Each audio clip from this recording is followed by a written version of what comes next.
حدیث مبارک کی راضی دی حدیث راوی عبداللہ بن عامر رضی اللہ تعالی عنہ دے فرمائی یو ځل نبی علیہ الصلوۃ والسلام زمون کر راغی په دغه وخت کې زما شوم ما نو زمون کر نبی علیہ الصلوۃ والسلام ناستو چې په دې دوران کې زما مور ماته आवाज وکړو او لاس راته د سیونی او چراسته یو سیس در کوم راشه لکه څنګه چې مایند ماشومان راغواړي کنه وای راشه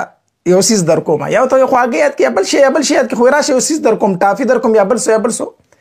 زما مور ماته داسې لاسونی او چې بچی دی خو راشه یو سیس در کوم یی ځان خواته راغوختلم وی نبی علیہ الصلوۃ والسلام زما د مور نه تاسو کو چې آیا د فرشتيات څه شی ور کوي او کو اسی په دې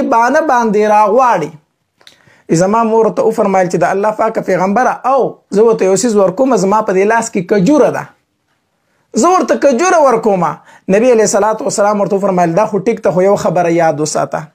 کو چرته ستا په دې لاس کې کجوره نه وي او تا د دل سشیز نه ور کولې دروغ دی ورته ویل په دې باندې د ځان خواته راغوښتو نو نبی علیہ الصلوۃ والسلام ورته فرمایل وستا په اعمال نامه کې به دروغ لیکل شوی تا دا ماشوم په دې باندې راغوښتو لکه را صدا سي زواله اکثر زنانه نن سبا داسي کوي کنه معصوم چې ځان خواته راواړي نو دا ورته وی راشه داسي زواله چې راشه حقیقت کې بیا هیڅ شیز نه وي دا ګوري دروغ دی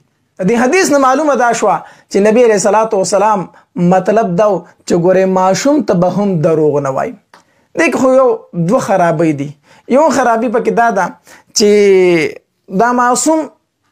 دیم په دروغ باندې عادت شي دیو چې دا دروغ ویل څه دومره لوی ګناه نه ده ځکه چې دی وخت نه هغه مور ته ګوري چې مور دروغ وای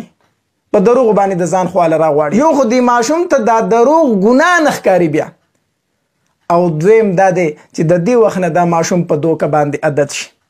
دا مور سره دوکه کوي کنه راشه دا شی زواله په حقیقت کې ولا ورکې نه نو د دې وخت نه دا ماشوم هم په دوکه باندې عادت شي نو چې ډیر الو شي دی بیا دا دوکي کوي نو مایند له فکر دي چې ماشومان ته دروغ نه وایي دنیوي خرابي ده دینی خرابي ده دنیوي خرابي خدا ده چې دا بچي به په دروغ باندې عادت شي دویم دا چې دا بچي به په دوکه باندې عادت شي او اخروی خرابي ده چې دا مور په خپل عمل نامه کې هم ګناونه ځان